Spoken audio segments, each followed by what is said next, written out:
Shalom teman-teman, perkenalkan nama saya Pasha Rita Tanjung, saya dari kelas 12 IPA 6. Pada hari ini saya akan melaksanakan ujian praktek agama Kristen.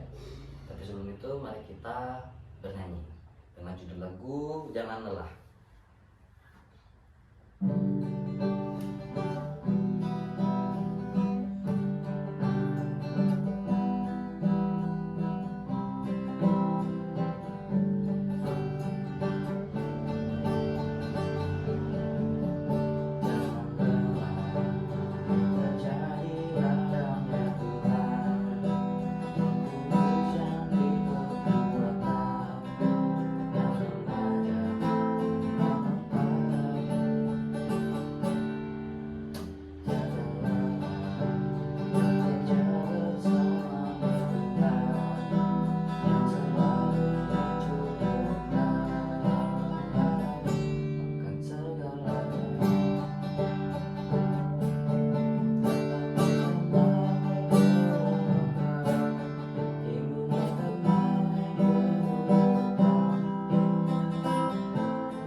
Mari kita bersatu dalam doa.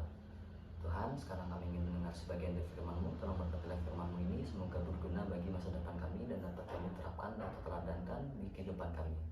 Dalam nama Tuhan Yesus kami berdoa. Amin.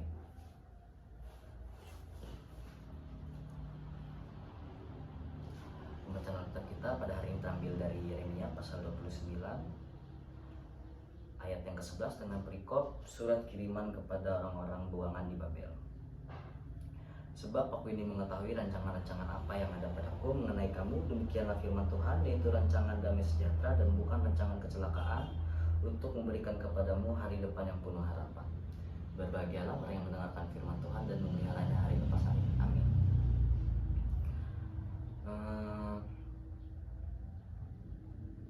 Teman-teman pasti semuanya punya atau memiliki rancangan apa yang akan mereka buat untuk masa depan mereka sendiri. Karena untuk menyangkut masa depan itu menurut saya pribadi merupakan hal yang tidak bisa dimain-main, tidak bisa dijadikan bercandaan, karena itu menyangkut masa depan seseorang. Apalagi kalau masa depan itu tentang masa depan kita sendiri, pasti tidak akan dijadikan bercandaan lah. Karena sebenarnya banyak remaja, karena pada saat ini banyak remaja atau orang-orang yang memiliki rancangan apa yang akan mereka buat untuk kehidupan mereka. Contoh seperti saya sekarang mungkin memiliki rancangan untuk masuk ke kampus mana, universitas mana, apa yang akan saya masuki, jurusan apa yang akan saya pilih. Mungkin saya akan masih bingung akan hal itu, karena menurut saya pribadi kalau saya salah, sebenarnya banyak yang akan saya korbankan, seperti waktu, uang, ketika saya memilih jurusan tersebut. Karena banyak anak muda saat ini ketika dia memiliki sebuah rancangan, menurut dia rancangannya bagus, ketika hari waktunya sudah tiba, ternyata tidak sesuai dengan apa yang mereka inginkan. Contohnya ketika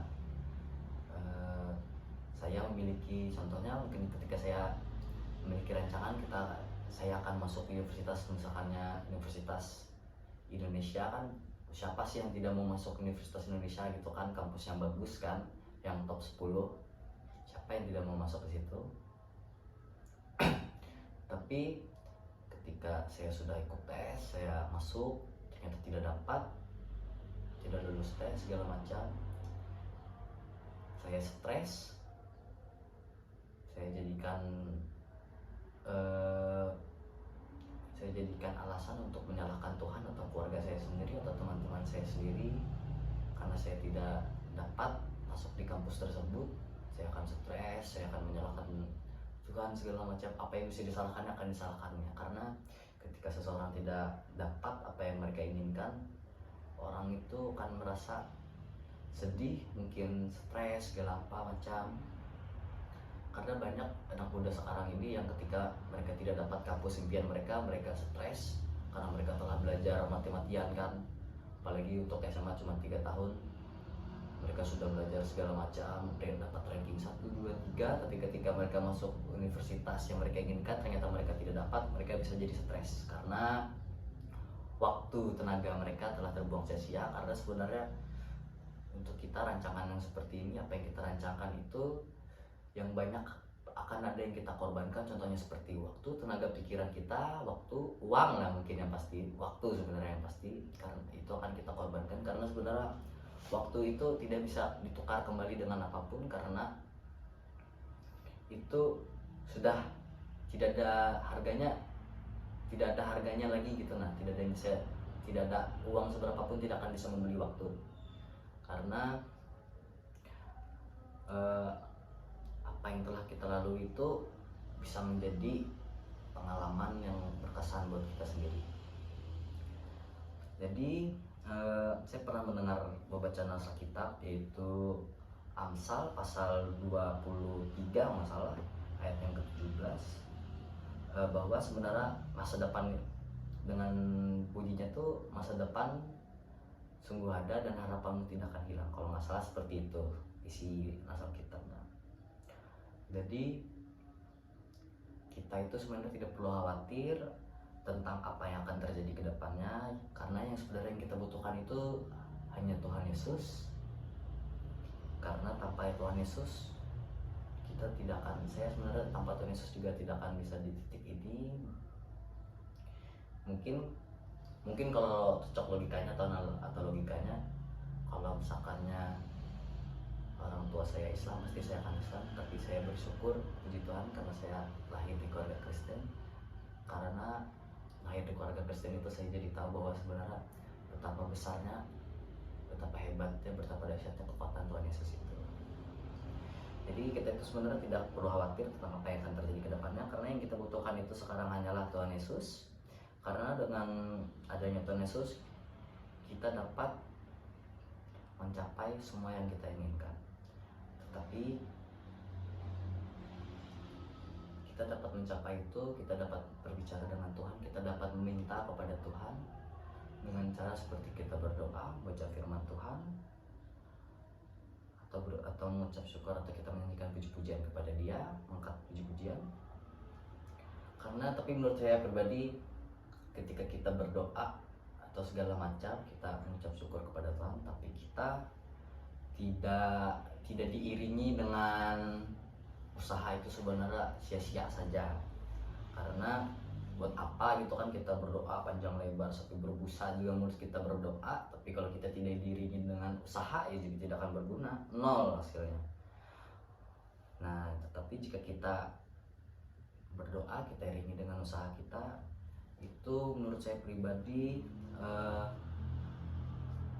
pasti Tuhan akan mendengar apa yang kita doakan itu dan akan memberkatinya. Karena Tuhan Yesus tahu yang mana orang yang bersungguh-sungguh dan tidak bersungguh-sungguh. Karena kalau orang yang bersungguh-sungguh itu pasti dia akan diiringi dengan usaha yang maksimal. Tidak mungkin sekedar doa sambil mimpi, sambil halu dia akan masuk universitas manapun, ya tidak bakal dapat karena dia tidak ada berusaha sama sekali. Sebenarnya pada saat kita, kayak yang saya bilang tadi itu, pada saat kita melaksanakan rancangan apa yang kita rancangkan itu, banyak hal akan kita korbankan seperti waktu, masa depan, segala proses yang akan kita terima itu banyak akan kita korbankan. Tetapi ketika kita menyukai misalkannya kita mengejar masa depan atau cita-cita kita, mungkin banyak cobaan atau rintangan akan kita hadapi, karena mungkin banyak sekali cobaan, rintangan atau pergumulan akan kita hadapi, karena Tuhan Yesus mau kita semua itu bergantung kepada Dia dan tidak bergantung pada apapun. Misalkannya kita diiming-imingi, misalkannya ini eh, pulpen, misalkannya kita pakai pulpen ini buat ujian, kita akan mendapatkan nilai yang bagus. Tuhan tidak mau kita percaya dengan hal seperti itu, karena Tuhan itu maunya kita percaya kepada Dia.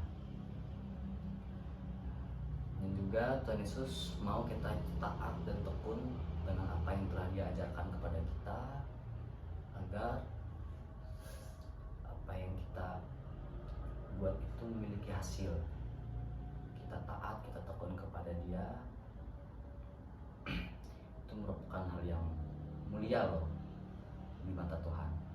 Tuhan Yesus juga mau kita itu menyerahkan seluruh hidup kita kepada Tuhan. Dan juga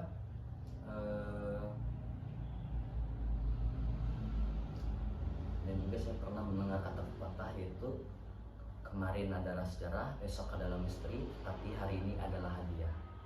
Saya ingin mengajak teman-teman sekalian untuk selalu bersedia menerima apa yang terjadi di masa depan, di masa lampau, ataupun terjadi di masa kini, karena saya ingin teman-teman tahu bahwa sebenarnya sekuat apapun kita, seberusaha apapun kita, itu semua akan sia-sia dan tidak akan berguna jika kita tidak berserah penuh kepada Tuhan. Karena Tuhan Yesus itu tidak mau melihat anak-anaknya sedih ataupun dalam keadaan susah, duka cita, segala macam. Tuhan tidak akan pernah meninggalkan kita semua. Mungkin pesan saya cuma satu, yaitu kita semua sejauh apapun kita semua itu melangkah, sejauh apapun kita berjalan, kita semua harus tahu bahwa kita memiliki Tuhan Yesus. Kejarlah masa depan dan cita-citamu, berserahlah penuh kepada tangan pengasihan Tuhan. Tuhan Yesus akan selalu menolong hambanya yang bersungguh-sungguh meminta kepada Dia. Amin. Mari kita bersatu dalam doa.